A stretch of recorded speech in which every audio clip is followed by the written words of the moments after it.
జాతీయవాద జర్నలిజానికి అసలైన వేదిక నేషనలిస్ట్ హబ్ ని సబ్స్క్రైబ్ చేసుకోండి. నోటిఫికేషన్స్ కోసం బెల్ ఐకాన్ పై క్లిక్ చేయండి.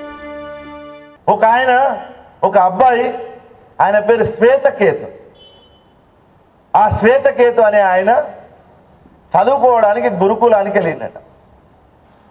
25 సంవత్సరాలు వచ్చే వరకు బ్రహ్మాండంగా చదువుకున్నాడు. వేదాన్ని కంఠోపాఠం చేశాడు. వేద విజ్ఞాన రాశిని మొత్తం తన మెదడులో నిక్షిప్తం చేసుకున్నాడు. తన గురువు ముందు కూర్చొని వేదాభ్యాసం చేయించాడు అబ్బాయికి.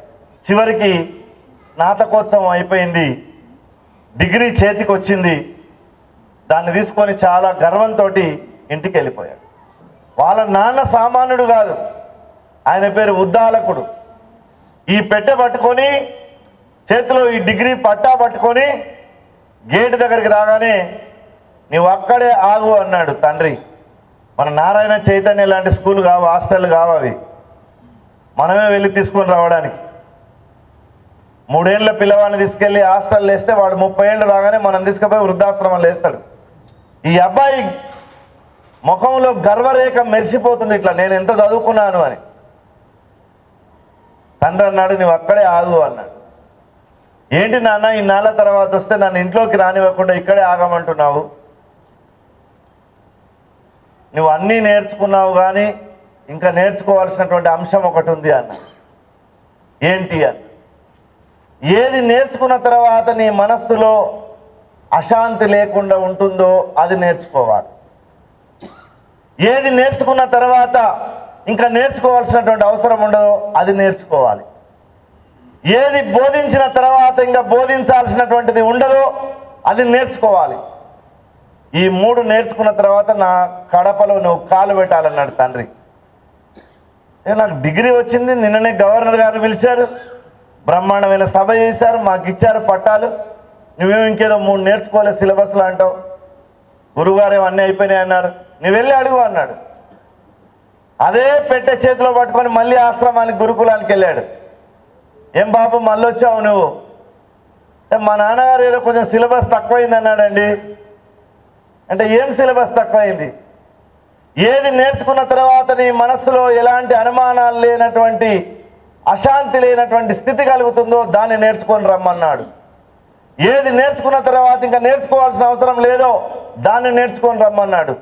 ఏది బోధించిన తర్వాత ఇంకా బోధించాల్సినటువంటిది లేదో దాన్ని నేర్చుకొని రమ్మన్నాడు. ఈ 3 నేర్చుకొని రమ్మన్నాడు. మరి మీరు ఎందుకండి నాకు చెప్పలేదు అన్నాడు. నువ్వు అడగలేదు, నేను చెప్పలేదు, స్పెషల్ కేటగిరీలో ఉంది సిలబస్ అన్నాడు. దీన్ని ప్రత్యేకంగా బోధించాల్సిన అవసరం ఉంది, నువ్వు అడగలేదు, నేను చెప్పలేదు అన్నాడు. నువ్వు దానికి సంసిద్ధుడవేనా? సంసిద్ధునే.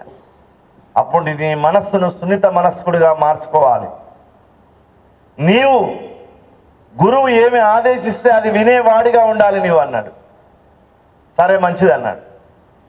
ఒక పని చేయి, మన ఆశ్రమంలో 400 పశువులు ఉన్నాయి, వాటిని తీసుకొని అడవిలోకి వెళ్ళు. ఆ అడవిలోకి వెళ్ళి అవి 1000 పశువులు అయిన తర్వాత నువ్వు తిరిగి రావాలన్నాడు. ఈయన 1000 పశువులు కావడానికి ఈయన చేయాల్సిందేముంది? అసలు తీసుకొని పోడు. ఇప్పటిలాకేమన్నా వెటర్నరీ హాస్పిటల్ కూడా అవసరం లేదు కదా. అడవిలోకి తీసుకొని పోయి 1000 అయిన తర్వాత తీసుకొని రావడం పెద్ద సమస్య కాదు కదా ఆయనకు. మంచిది అన్నాడు. వాటిని తోలుకొని ఆ ఆవులన్నింటినీ, ఎద్దులన్నింటినీ తీసుకొని పెద్ద కీకారణ్యంలోకి వెళ్ళాడు. ఈయనకు బ్రహ్మాండమైనటువంటి వేదం వచ్చు, శ్లోకాలు మంత్రాలన్నీ కంఠోపాఠమై ఉన్నాయి. అడవిలో ఎవరికి చెప్పాలి? ఒకరోజు అరుచుకున్నాడు, ఎవడు వినేవాడు లేడు. సెలయేళ్ళు వినడం లేదు, కొండలు వినడం లేదు, వృక్షాలు వినడం లేదు. పశువుల దగ్గరికి వెళ్ళి చెప్పుదామంటే అవి కొమ్ములతో కుమ్మేస్తున్నాయి. వాడికి అర్థమైంది 4 రోజుల తర్వాత ఇవేవి నా వినే అవకాశం లేదు ఇక్కడ అన్నాడు. బయట ఉన్నటువంటి అశాంతి ఉంది చూడండి, దాన్ని విడిచిపెట్టాడు. లోపల ఉన్నటువంటి శాంతి మార్గం వైపు ప్రయాణం చేయడం మొదలుపెట్టాడు. ఎంత ప్రయాణం చేశాడంటే ఎప్పుడు 1000 పశువులైన సంగతి ఈయనకు తెలియలేదు, అంత లోపలికి ప్రయాణం చేశాడు. పశువులే మాట్లాడుకునేట, ఏమి ఈయన మనల్ని అడవికి తీసుకొచ్చాడు, 400 తెచ్చాడు, 1000 ఇప్పుడు కలిసి ఉండలేకపోతున్నాము, మనం ఆశ్రమానికి తిరిగి వెళ్ళిపోవాలి, నాకు గుర్తున్నట్లేదు అని ఆ పశువులన్నీ మీటింగ్ పెట్టుకొని ఈయన దగ్గరకు వచ్చినాయట. స్వామి 1000 అయ్యాం మేము, పదండి వెళ్దామని అన్నాయట. ఆ పశువులు ముందు నడుస్తుంటే ఆయన యొక్క అంతర్ముఖుడు కావడం వల్ల కలిగినటువంటి ముఖంలో వచ్చినటువంటి తేజస్సు, ఆ కాంతి, వాటన్నిటితోటి మబ్బుల మధ్య వెలిగిపోతున్నటువంటి సూర్యునిలాగా వెనుక నడుస్తూ ఉన్నాయట.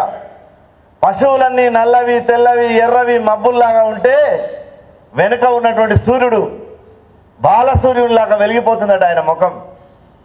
ఆ ఆశ్రమానికి వస్తూ ఉంటే గురువు గారు అక్కడ చెట్టు కింద కూర్చొని వేద పాఠం చెప్తూ ఉన్నాడు పిల్లలకు. ఆయన ముఖం చూస్తే చెప్తున్నాడు, 1001 పశువులు వస్తున్నాయి, ఒక్కసారి చూడండి అన్నాడు.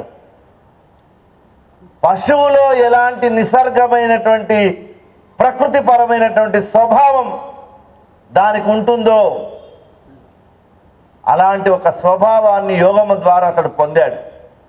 వేదం యొక్క జీవన విధానాన్ని అతడు అర్థం చేసుకున్నాడు. అదిగో 1001 పశువులు వస్తున్నాయి అన్నాడు గురువుగారు ఒక్కసారి చూసి. ఇంకా ఆయనకు చెప్పాల్సిన అవసరం లేదు, బోధించాల్సిన అవసరం లేదు, మనలాక అశాంతి కూడా లేదు ఆయన. ఈ 3 పనులు ఒక్కసారిగా జరిగిపోయాయి. ఇది ఈ దేశంలో వేదం ఇచ్చినటువంటి విద్య, వేదం ఇచ్చినటువంటి జ్ఞానం. కానీ ఇప్పుడేం పరిస్థితి నడుస్తూ ఉంది? 1980 ప్రాంతంలో పెళ్ళిళ్ళు అయితే మీరంతా పెద్దవాళ్ళంతా కట్నం కింద వాచ్లు అడిగేవాళ్ళు తెలంగాణలో. అంటే వాచ్ కంపల్సరీ. ఇప్పుడు ప్లాట్లు అడుగుతున్నారు అనుకోండి, అది వేరు విషయం. అట్లా ఒక పెద్ద ఆఫీసర్ ఒక ఆయనకు అత్తగారు వాచ్ పెట్టినట, 10,000 విలువైన వాచ్ పెట్టినట. ఆయన బాగా దాన్ని చాలా ఇంట్రెస్ట్తో ఆ వాచ్ పెట్టుకొని ఆఫీస్కి వెళ్ళేవాట. ఒక దొంగ దాన్ని చూశాడట, ఇంత మంచి వాచ్ పెట్టుకున్నాడు, దీన్ని కొట్టేయాలని అనుకున్నాడు. మధ్య మధ్యలో ఒకసారి ఈయన ఆఫీస్కి వెళ్ళినప్పుడల్లా వాడు కలిసి, నమస్కారం సార్, టైం ఎంత అయింది అనేవాడు. 9:30, 10 అని చెప్పి లోపలికి పోయేవాడు. ఒకరోజు ఈ దొంగ వచ్చి, సార్ టైం ఎంత అయింది అన్నాడట. అరే వాచ్ బాత్రూంలో మర్చిపోయినా, తీసుకురాలేదని లోపలికి వెళ్ళిపోయాడు. వీడు చక్కగా వాళ్ళ ఇంటికి వెళ్ళాడు. పోతూ పోతూ ఊరికే పోలే, ఒక కోడి పుంజును పట్టుకొని పోయినాడు. పోయి, మేడం గారు సార్ కోడి పుంజును పంపించాడు అనగానే ఆమె సంతోషపడి దాన్ని తీసుకున్నాడు. బాత్రూంలో వాచ్ మర్చిపోయిందంటే తీసుకొని రమ్మన్నాడు. కోడి పుంజు ఇచ్చినప్పుడు నమ్మింది ఆమె. కూడా ఆఫీస్కి వెళ్ళి పంపించిండు అటెండర్ అనుకొని ఆ వాచ్ తీసి అని చెప్పిచ్చింది. 20 రూపాయల కోడి పుంజు ఇచ్చిండు, 10,000 రూపాయల వాచ్ తీసుకొని పోయినాడు. ఇలా సాయంత్రం ఆఫీస్ నుంచి రాగానే, నా వాచ్ బాత్రూంలో పెట్టిన ఇక్కడ తీసుకురాపో అని. ఇంకెక్కడ వాచ్? పొద్దున్నే వాడిని ఏమన్నా తోలిచ్చినావు కదా, వాడు తీసుకొని పోయినాడు. నేను ఎవరిని పంపించలేదంటే, నువ్వు పంపించకపోవడం ఎందుకో, కోడి పుంజు కూడా ఇన్నే ఉంది, నువ్వు పంపించింది అని అన్నాడు. అరే ఎవడో మోసం చేసినట్టున్నాడు, పోలీస్ స్టేషన్లో కంప్లైంట్ ఇస్తాను పరిగెత్తుకొని పోయినాడు. ఆయన ఇట్లా గేట్ దాటి పోయిండో లేదో, ఆ దొంగ వాళ్ళ తమ్ముడు మళ్ళీ వీళ్ళు ఇంట్లోకి వచ్చిండు ఒక 10 నిమిషాలకు. మేడం పోలీస్ స్టేషన్లో సాక్ష్యం కోసం కోడి పుంజుని తెమ్మన్నారు మేడం అని ఉన్న కోడి పుంజుని తీసుకొని పోయినాడు. వాచ్ పోయింది, కోడి పుంజు పోయింది. అట్లాంటి ప్రపంచంలో మనం ఉన్నాం. మరి మనకి వేద ధర్మము, ఆ వేదంలో చెప్పినటువంటి శ్వేతకేతు, ఉద్దాలకుడు, ఈ కథలు మనసుకి ఎక్కేటట్టున్నాయండి. మన ఆధ్యాత్మికత ఈరోజు ఎంత దిగజారిందంటే, వినాయక మండపాల్లో కూడా ఏ సినిమా యాక్టర్ వచ్చి పోతే మనం సంతోషపడడం, పిల్లలతో 4 డ్యాన్సులు చేయించి వినాయకుని యొక్క తత్వం తెలుసుకోవాలన్న జిజ్ఞాస ఎవరికీ లేదు. అమ్మవారిని ఎందుకు 9 రోజులు పెడుతున్నారు నవరాత్రిలో తెలుసుకోవాలన్న జిజ్ఞాస ఎవరికీ లేదు. వాళ్ళు డ్యాన్సులు చేశారు, వీళ్ళు అన్నదానం చేశారు, తినేవాళ్ళు కొందరు, పెట్టేవాళ్ళు కొందరు, అంతే. ఆడ 2 ప్రోగ్రాం. ఎక్కడైనా భోజనాలు పెడుతున్నారంటే తిని రావడం భక్తి అనుకుంటున్నారు ఇప్పుడు చాలామంది. అసలు దానికి ఏమైనా సంబంధం ఉందా అండి? ఈ వీడియో మీకు నచ్చినట్టయితే లైక్ చేయండి, 10 మందికి షేర్ చేయండి. అలాగే కామెంట్ల రూపంలో మీ అభిప్రాయాలను మాతో పంచుకోండి. Nationalist hub group of channels ను సబ్స్క్రైబ్ చేసుకుని తెలుగునాట జాతీయవాద జర్నలిజాన్ని ప్రోత్సహించండి. ఈ వీడియో కింద ఉన్న బెల్ ఐకాన్ పై క్లిక్ చేయడం మర్చిపోవద్దు.